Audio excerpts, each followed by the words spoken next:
Temos estudado a carta de Paulo aos Filipenses, conhecida como a Carta da Alegria. Quero convidá-lo a abrir Filipenses capítulo 4.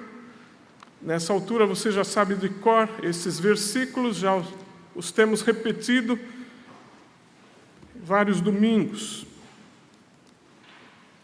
Filipenses 4, de 4 a 7, e também o versículo 19.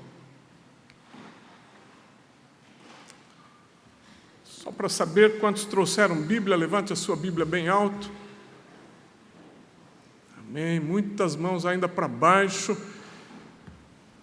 Traga esse livro, esse é o livro do Senhor, é o que Ele quer comunicar a você. Se a sua Bíblia está em celular, eu peço em nome de Jesus que você se limite à Bíblia e não a outras coisas durante o culto. Filipenses 4, de 4 a 7. Alegrem-se sempre no Senhor. Novamente direi, alegrem-se. Seja a amabilidade de vocês conhecida por todos. Perto está o Senhor. Não andem ansiosos por coisa alguma, mas em tudo, pela oração e súplicas e com ação de graças, apresentem seus pedidos a Deus. E a paz de Deus, que excede todo entendimento, guardará o coração e a mente de vocês em Cristo Jesus. Ainda no capítulo 4, o versículo 19. O meu Deus suprirá todas as necessidades de vocês, de acordo com as suas gloriosas riquezas em Cristo Jesus. Quando lemos a carta de Paulo aos Filipenses, podemos ter a impressão que Paulo está no melhor lugar do mundo, como se estivesse num hotel 5 estrelas, muito bem servido. Não é a realidade. Não, Paulo está preso e ele fala das suas algemas. Mas, de outro lado, seu coração não está preso. Ele se sente como que no trono, um com o Rei do Universo. Da mesma prisão, ele escreve a carta aos Efésios, onde por 2 vezes repete a expressão lugares celestiais. E ele diz, ele nos fez assentar nos lugares celestiais em Cristo Jesus. Em outras palavras, o coração de Paulo está nas nuvens, longe do tumulto do mundo, longe das dificuldades, até mesmo longe da possível pena que sofrerá nas mãos de Nero. Alma nas nuvens, longe do tumulto do mundo, coração com o Senhor. Paulo nos ensina nesse trecho que lemos, especialmente no versículo 4, que é possível conhecer a verdadeira alegria. Alegrem-se sempre no Senhor. É possível fazer da alegria uma experiência contínua, sempre. Mas essa qualidade de alegria só se encontra no Senhor. Alegrem-se sempre no Senhor. Novamente direi, alegrem-se. Temos falado de que a alegria que nunca acaba. O mundo está acostumado com alegrias passageiras, se é que são alegrias. Mas a alegria que nunca acaba precisa vir da fonte que nunca acaba. E a única fonte que nunca acaba é Deus. Temos abordado os 4 aspectos, ou os primeiros 2 aspectos da alegria cuja fonte é Deus. Em primeiro lugar, a alegria da salvação do Senhor. Impossível conhecer a alegria do Senhor sem conhecer o Senhor. Através da porta estreita, quando eu conheci, quando Ele me chamou, quando Ele chamou você para a salvação, e naturalmente isso foi num dia de muita humilhação, o homem interior quebrantado, você percebendo que não tinha nada que pudesse recomendá-lo diante de Deus, miserável, um mendigo espiritual, e você então encontrou a salvação em Jesus. E encontrou também a alegria da salvação. Você que também percebe como é importante a alegria da presença do Senhor. Perto está o Senhor e isso traz alegria, a proximidade do Senhor. Falamos disso na semana passada. A alegria do Senhor vem com a proximidade do Senhor, saber que Ele está perto. E como é bom viver essa proximidade, saber que Ele está a todo momento perto, nós é que nos afastamos. O terceiro aspecto da alegria, cuja fonte é Deus, a alegria da provisão do Senhor, estaremos falando sobre isso hoje. E no próximo domingo, a alegria da paz do Senhor. No domingo passado, se os irmãos se lembram, nós terminamos com o Salmo 23. Tu estás comigo. A tua vara, o teu cajado me consolam, me protegem. Hoje eu quero começar com o mesmo salmo. Salmo de número 23, e você sabe de cor esse salmo. Nada me faltará. O Senhor é meu pastor, nada me faltará. Podemos repetir juntos, não? O Senhor é meu pastor, nada me faltará. Acredita nisso? O Deus da provisão é meu Pai, meu pastor, meu Senhor. Querido irmão, você se engana se pensa que o seu salário vem da empresa, vem do patrão. Não, o seu salário vem do Senhor. Ele te deu força, sabedoria, inteligência, capacidade para estar onde você está. O seu sustento vem do Senhor. A sua vida vem do Senhor. O fato de acordar cada dia é provisão do Senhor. O Deus da provisão é meu Pai, é teu Pai. Ele também é meu pastor, meu Senhor. E você conhece bem o Salmo 23? O Salmo chega a dizer que até na presença dos inimigos, Deus coloca uma mesa farta. Ele unge a minha cabeça com óleo, meu cálice está transbordante, não falta nada, porque Ele é o Deus da minha provisão, e eu tenho alegria na provisão de Deus. Temos falado disso, mas vale a pena repetir. Eu já tenho a salvação. Você tem? Salvação não se compra com boas obras, não se compra sendo bonzinho diante de Deus. A salvação é um ato da graça de Deus e eu a recebo pela fé em Jesus, o Filho de Deus. Já tenho a salvação, a alegria da salvação. Tenho Deus ao meu lado. Tu estás comigo. Tenho a alegria da presença de Deus. Mas também tenho a promessa e a garantia da provisão de Deus. Nada me faltará. Ou, de acordo com Filipenses 4,19, o meu Deus suprirá todas as necessidades de vocês, de acordo com as suas gloriosas riquezas em Cristo Jesus. Não temos um Deus pobre, temos o dono do universo como Pai. E Paulo está falando das riquezas dele, e ele diz que vai suprir as nossas necessidades de acordo com essas riquezas.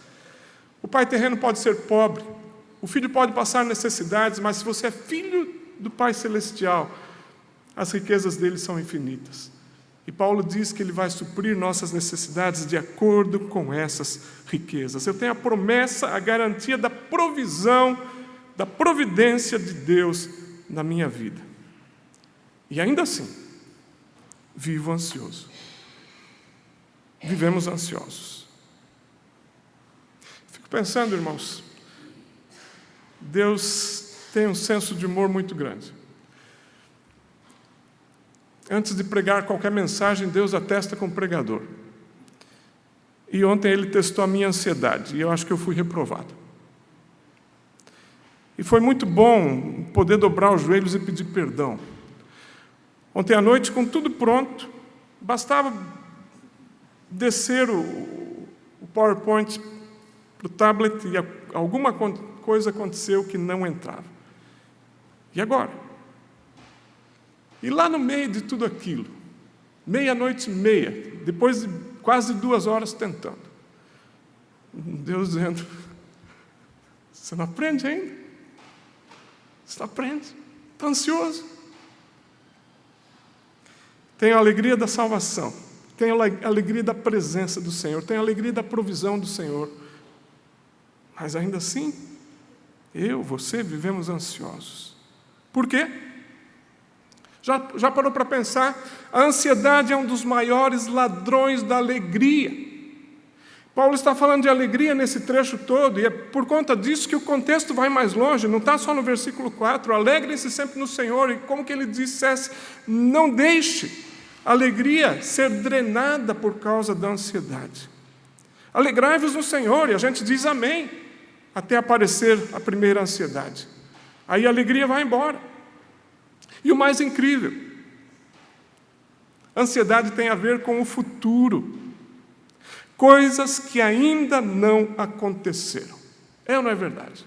Você pode estar dizendo, não, mas eu estou ansioso com agora. Não, agora você está vivo, está em pé, está respirando, você está preocupado com amanhã, com o futuro, coisas que ainda não aconteceram. Algumas décadas atrás, um médico norte-americano fez uma estatística sobre as causas da ansiedade dos seus próprios pacientes. E ele descobriu alguma coisa bem interessante. 40% desses pacientes estavam ansiosos por coisas que nunca aconteceram. 30% deles por matérias completamente acima do seu controle. 12% daqueles pacientes estavam ansiosos por sua saúde, mesmo sendo seus males imaginários.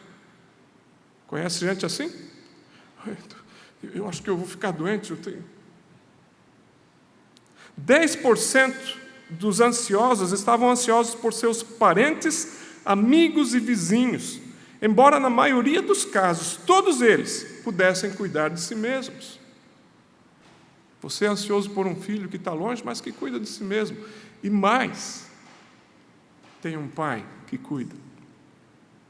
Somente 8% dos ansiosos tinham atrás de si uma causa real que requeria atenção.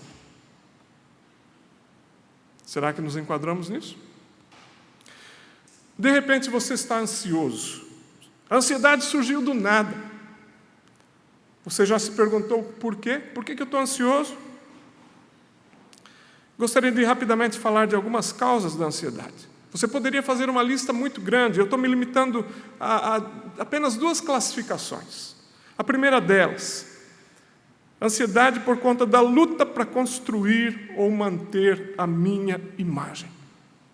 Você começa a ver, por exemplo, no mundo dos esportes, aquele jogador que é top, mas de repente vê outros que estão chegando no nível dele e começa então a fazer seguro das pernas e coisas absurdas por aí. Ansiedade por conta de manter o seu status, a sua imagem, a sua reputação de melhor. Tivemos um tenista no Brasil que foi o melhor do mundo. E eu lembro de uma entrevista, ele falando de si mesmo, e alguém disse, graças a Deus, né? Ele falou, não, graças a mim. E não demorou muito. Ele não era mais nem o primeiro, nem o segundo, nem ninguém. Ansiedade, lutando para construir ou manter a imagem. Isso acontece em todos os campos da vida, em qualquer área. A preocupação com desempenho. Nós vivemos num mundo onde a competição é terrível. E você é medido pelo desempenho. E se meu desempenho cair? Isso vale para tudo. Desempenho em casa, desempenho na empresa. Ansiedade para construir ou manter a minha imagem. Infelizmente, isso é uma praga que chega até no reino de Deus.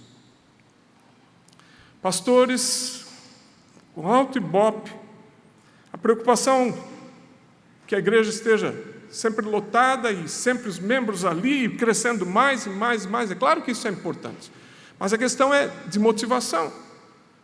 A minha motivação é o reino do Senhor ou o meu ibope? A minha imagem, a minha reputação. Luta para construir ou manter a minha imagem.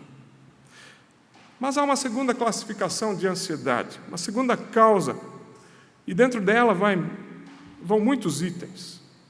Medo do futuro. Algo pode me faltar, e faltar também para a minha família, e eu começo a ficar desesperado. E se eu perder o emprego? Algo de ruim vai acontecer. Tudo relacionado ao medo do futuro. O futuro nos assusta. E, principalmente, assusta muitos o fim de todos. O véu que está sobre toda a humanidade é a morte. E as pessoas ficam ansiosas por conta disso.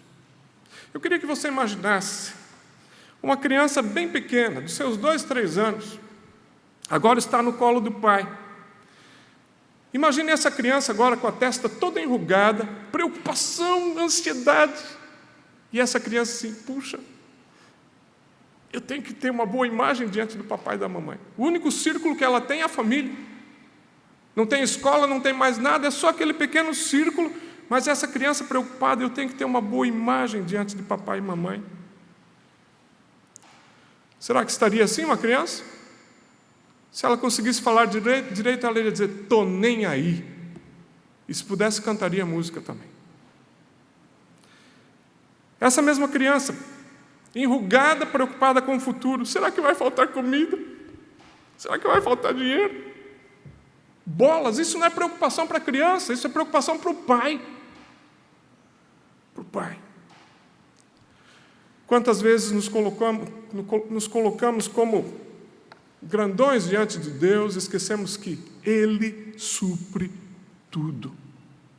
Se você tem emprego hoje, é porque Ele deu.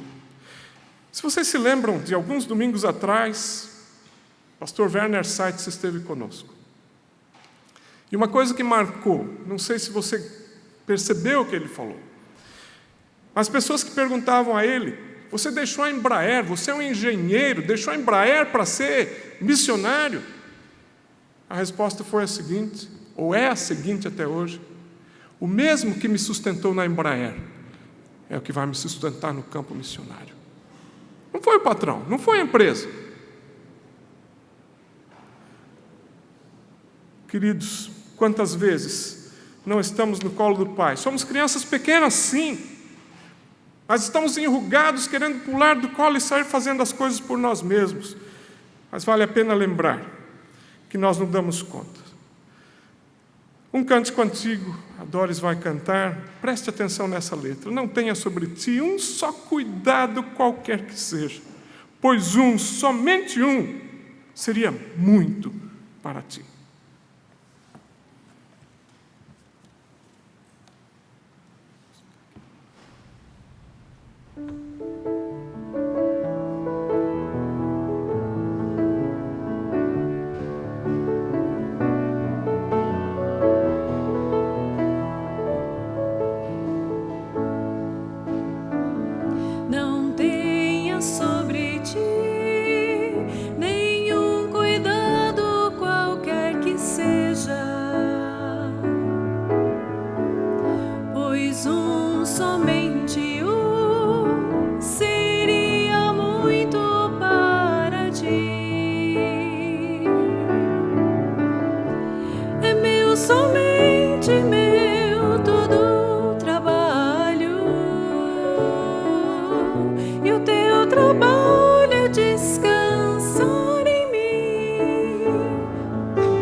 Você vive ansioso? Não tenha sobre ti um só cuidado qualquer que seja. Um só seria muito para você. Paulo César escreveu essa música e ele fez com base bíblica e com muita razão. Depois de pensar nas causas da ansiedade, vamos falar um pouquinho do remédio para a ansiedade. A Doris acabou de cantar sobre isso. É meu, somente meu, todo o trabalho. O teu trabalho é confiar, descansar em mim. Mas está aí uma coisa que é difícil. Está aí uma coisa que parece mais complicado do que trabalhar por nós mesmos. O Senhor nos dá um remédio muito simples para a ansiedade. Você já deve ter ouvido essa frase, ou lido essa frase em algum lugar. Agostinho de Hipona a escreveu: criaste-nos para vós, e o nosso coração vive inquieto, enquanto não repousa em vós. Seu coração está inquieto? Só tem um diagnóstico. Você não consegue descansar no Criador, no Senhor. Mencionei semanas atrás uma frase que ela lá repete de vez em quando para mim: Pai, pede para quem tem. E não só recursos materiais, tudo. Pede para quem tem. E o remédio para a ansiedade está aqui no versículo 6, Filipenses 4. Versículo 6. Não andem ansiosos por coisa alguma, mas em tudo, pela oração e súplicas. Outra versão diz, pela petição e súplicas, e com ação de graças, apresentem seus pedidos a Deus. Por que Paulo está colocando isso? Porque ele está falando de um Deus que provê, o Deus da provisão, fala da alegria que há na provisão de Deus. Pede para quem tem. Para quem tem todos os recursos, para quem tem tudo. E pode fazer tudo muito melhor do que nós imaginamos. Paulo está falando de investir tempo em oração. É muito comum nós chegarmos com uma lista diante de Deus. Imagine que essa lista está escrita e que Deus tivesse uma porta física, material, desse para ver, você chega com essa lista e, enfim, embaixo da porta, diz, pensando bem, acho que ele não dá conta. E você pega essa lista de volta e sai correndo para o seu dia, tentando resolver tudo e continua ansioso. O apóstolo Paulo nos ensina, e ele está sendo inspirado por Deus para escrever isso, não andem ansiosos por coisa alguma. Jesus já tinha dito, nem pelo que você vai comer, nem pelo que vai beber, nem pelo que vai vestir, não se preocupe com isso. Paulo continua, mas em tudo, querido, nada é tão pequeno e nada é tão grande que não possa ser levado a Deus em oração. Deus, eu estou com dor de barriga, isso é muito pequeno. Não vou levar para Deus.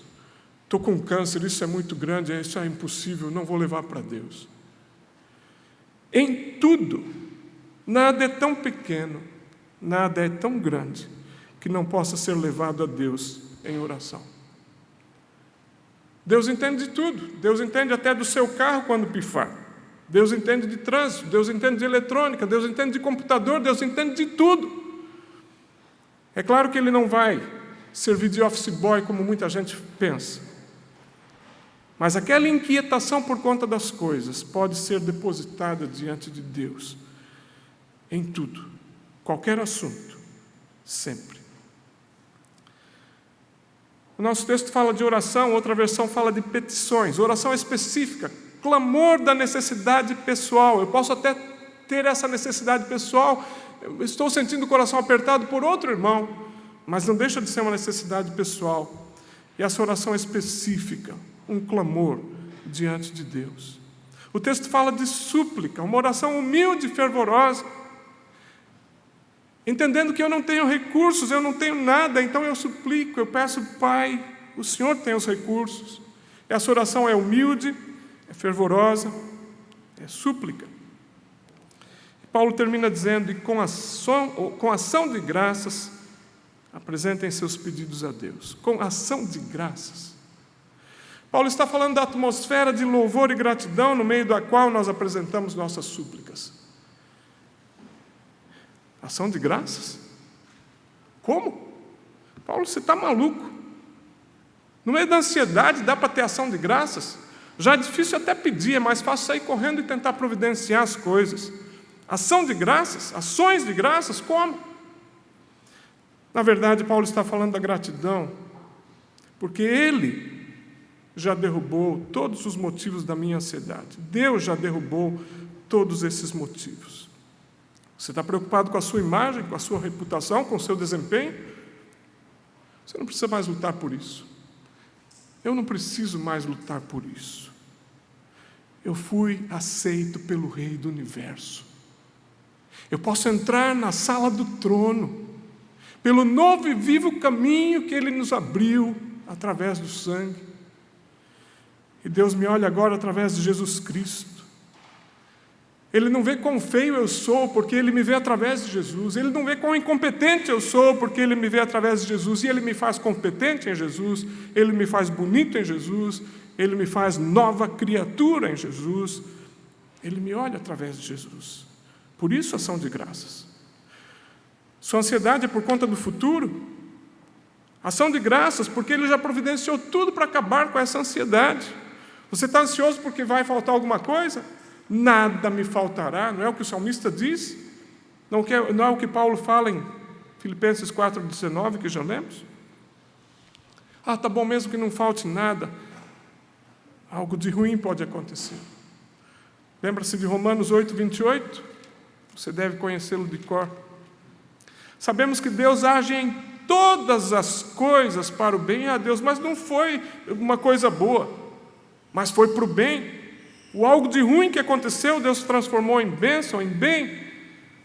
Sabemos que Deus age em todas as coisas para o bem daqueles que o amam, dos que foram chamados de acordo com o seu propósito. Pois aqueles que de antemão conheceu, também os predestinou para serem conformes à imagem de seu Filho. E esse é o bem de que ele fala no versículo 28. A fim de que ele seja o primogênito entre muitos irmãos. O futuro te assusta? Como que vai ser a velhice? Como que vai ser o tempo de aposentado? Como que vai ser? Deus já está lá. Deus está na frente. Ele conhece o seu futuro pela eternidade afora. Esses poucos dias que nós vivemos na terra, Deus os conhecia todos antes de nós nascermos. Todos os seus dias foram escritos no livro dele, e Ele os conhece todos. Deus já está no seu futuro, e Deus conhece tudo que tem pela frente. E a morte? Querido, nem eu nem você vamos escapar dela, a não ser que o Senhor volte antes para arrebatar a igreja. Mas ainda assim, podemos encher o coração de ação de graças pelo brado de vitória, dado, por exemplo, pelo apóstolo Paulo, registrado em 1 Coríntios 15, 54 e 55. Tragada foi a morte na vitória. Onde está, ó morte, o teu aguilhão? Onde está, ó inferno, ó morte, a tua vitória? Graças a Deus que nos dá a vitória por nosso Senhor Jesus Cristo. O apóstolo Pedro escreve na sua carta, lançando sobre ele toda a vossa ansiedade, porque ele tem cuidado de vós. Isso não é motivo para ação de graças? Queridos, se o nosso futuro é o céu, a casa eterna do Pai, por que andar ansioso? Por que andar preocupado? Preocupado deve ter aquele que não tem segurança alguma do futuro eterno. Mas se você tem a salvação em Jesus Cristo, você sabe que isso aqui é só prelúdio para a verdadeira vida. Você sabe que esse mar de lágrimas, esse vale pelo qual passamos, neste vale somos apenas peregrinos, e Deus apenas está nos preparando para o que vem, para a glória que vem. E o Senhor fala disso de forma muito clara. Ele está preparando para nós um peso de glória excelente. E ainda que a nossa tribulação aqui seja pequena, Ele tem para nós algo muito maior. 2 Coríntios 4, versículo 16, por isso não desanimamos. Paulo poderia continuar, nem ficamos ansiosos, embora exteriormente estejamos a desgastar-nos, interiormente estamos sendo renovados dia após dia, pois os nossos sofrimentos leves e momentâneos estão produzindo para nós uma glória eterna, que pesa mais do que todos eles. Assim fixamos os olhos não naquilo que se vê, mas no que não se vê, pois o que se vê é transitório, mas o que não se vê é eterno. Mas eu queria ir um pouco adiante. É bom conhecer as causas da minha ansiedade, da sua ansiedade. É bom pensar que o remédio é para todo tipo de ansiedade. Mas eu queria ir um degrau além, e, na verdade, Paulo faz isso nas entrelinhas. Voltando a Filipenses, quando semana que vem abordarmos a paz, você vai descobrir que a paz não decorre necessariamente de um pedido atendido. Quantas vezes lançamos todos os pedidos diante do Senhor e a resposta não vem como esperávamos. Mas ainda assim, eu posso ter paz. Apenas como introdução ao que vamos falar na semana que vem. O degrau mais alto da oração, o pedido mais nobre que um filho pode fazer é: Pai, eu quero ser igual a você. Você se lembra da semana passada? Pai, obrigado pelo brinquedo. Saio correndo. Passado um tempo, Pai, brinca comigo. Passado um tempo, Pai, quero aprender com você. E passado um tempo, Pai, só quero ficar com você. Mas um degrau além. Pai, eu quero ser igual a você. Pai, me faz igual a você. Ser igual a Deus, ser igual ao Filho Jesus, que objetivo tremendo. Volto para Romanos 8.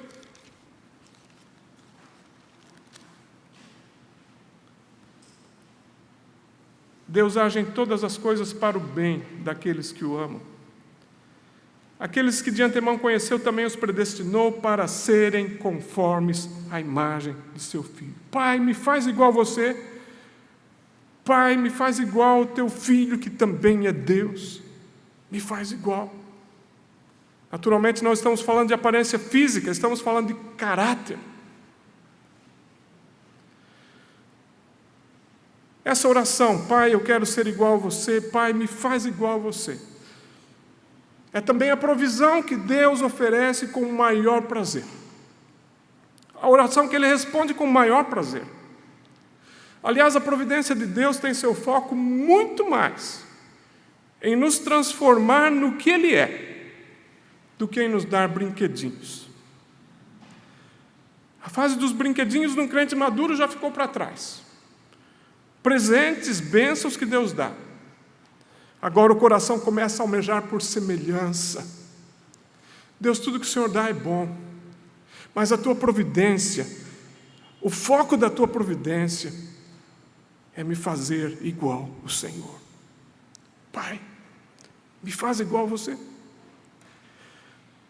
Quando o coração começa a almejar por semelhança, é indicativo de um coração maduro, de um crente maduro. O crente que ainda está na fase dos brinquedinhos, dos pedidos medíocres, de coisas que vão ficar aqui, ainda não descobriu o degrau além. Quando o coração começa a ansiar e almejar por semelhança, que coisa boa.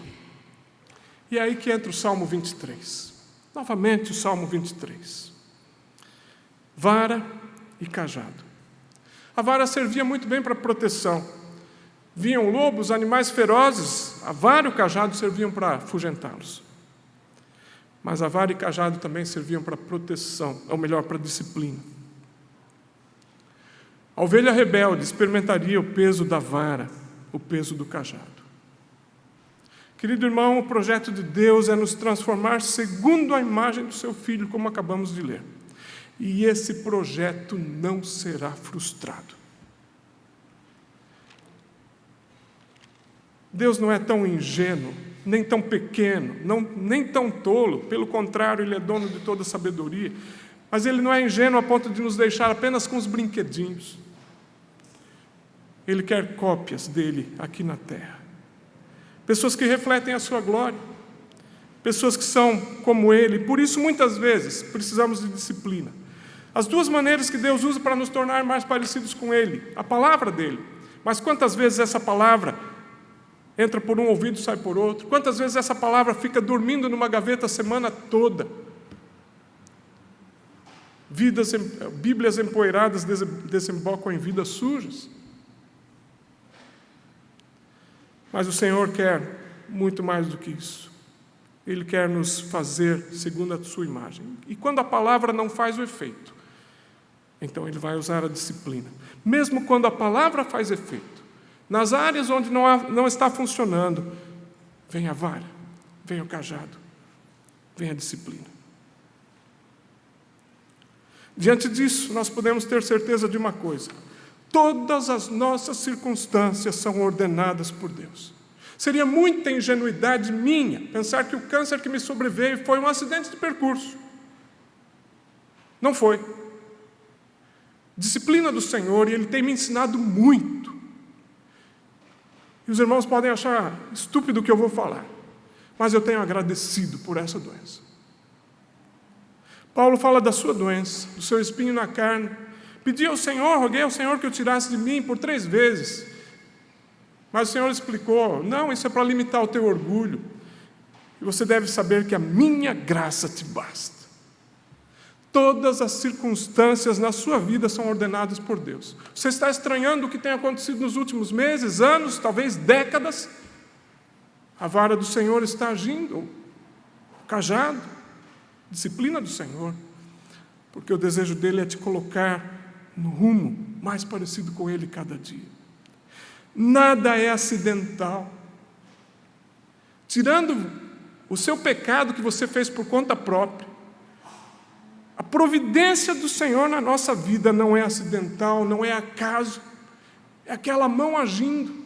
E se você duvida disso, foi o Senhor Jesus que disse: não se vendem alguns pardais por poucos centavos, mas nenhum deles cai em terra sem o conhecimento do Pai, sem que o Pai permita. E Jesus continua dizendo: e vocês, todos os cabelos da cabeça de vocês estão contados. Nenhum deles vai cair sem que o Pai permita. Nada é acidental. Ele está trabalhando continuamente para remover o entulho e o lixo da minha vida, da sua vida. E quando esse entulho não é removido pela palavra, e às vezes somos tão duros em permitir que a palavra faça a limpeza, então Deus diz: tá bom, vai a vara, vai o cajado. Você deve conhecer muito bem o quadro daquela ovelha com a perninha quebrada. Foi o pastor que a quebrou. Mas agora a ovelha está no colo do pastor. Não é mais rebelde, não é mais fujona, não quer mais fazer do seu jeito. Aconchegada no peito do pastor, ela diz: é aqui o meu lugar. É aqui o meu lugar. Ai de mim, se ele me deixar entregue a mim mesmo. A alegria da provisão do Senhor é saber que Ele sim me dá o pão de cada dia. Ele sim me dá sustento. Não é a empresa, não é o patrão, é Ele. Ele me dá muita coisa que até nem preciso, muito além das minhas necessidades. Ele dá coisas que eu não preciso. Infelizmente, muitas dessas coisas se tornam ídolo e tomam o lugar dele, e aí vem disciplina. A provisão dele inclui tudo isso, até os brinquedinhos. Mas ele quer ir um degrau além. A melhor parte da provisão é me fazer parecido com ele. E isso às vezes dói. Isso às vezes é uma perna quebrada, mas se é para levar para mais perto dele, vale a pena. Um dos meus hinos prediletos é do cantor cristão, e eu creio a maior parte dos irmãos, talvez quase a totalidade dos irmãos, não conheça. Mas eu quero ler essa letra, preste atenção. As tuas mãos dirigem meu destino. Ó Deus de amor, que sempre seja assim. Teus são os meus poderes, minha vida. Em tudo, eterno Pai, dispõe de mim. Meus dias sejam curtos ou compridos, passados em tristezas ou prazer, em sombra ou luz, é tudo como ordenas. E eu tenho por bem-vindo o teu querer. Impossível ter a paz do Senhor, do versículo 7, sem ter por bem-vindo o querer do Senhor. A segunda estrofe do hino diz: as tuas mãos dirigem meu destino. Aí há um erro na letra. As tuas mãos dirigem meu destino, cravadas dantes na sangrenta cruz. Por meus pecados foram transpassadas, e posso nelas descansar, Jesus. Isso também é providência. Nos céus erguidas, sempre intercedendo, as santas mãos não pedirão em vão. Ao seu cuidado, em plena confiança, entrego a minha eterna salvação. Finalmente, as tuas mãos dirigem meu destino. Acasos para mim não haverá, nem acasos, nem acidentes de percurso. O grande Pai vigia o meu caminho e sem motivo não me afligirá. Eu tenho em seu poder constante amparo. Forte é seu braço, imenso seu amor, e em breve, entrando na cidade eterna, eu louvarei meu guia e Salvador. Eu gostaria de cantar esse hino, vou pedir a ajuda da Doris, mas gostaria de dizer, irmão, se você conhece, canta junto. E se não conhece, tente começar a cantar junto. Pense no significado dessa letra. Nada é por acaso, nada é acidental. Há uma mão, e essa mão foi perfurada na cruz. Essa mão, essas mãos, dirigem meu destino.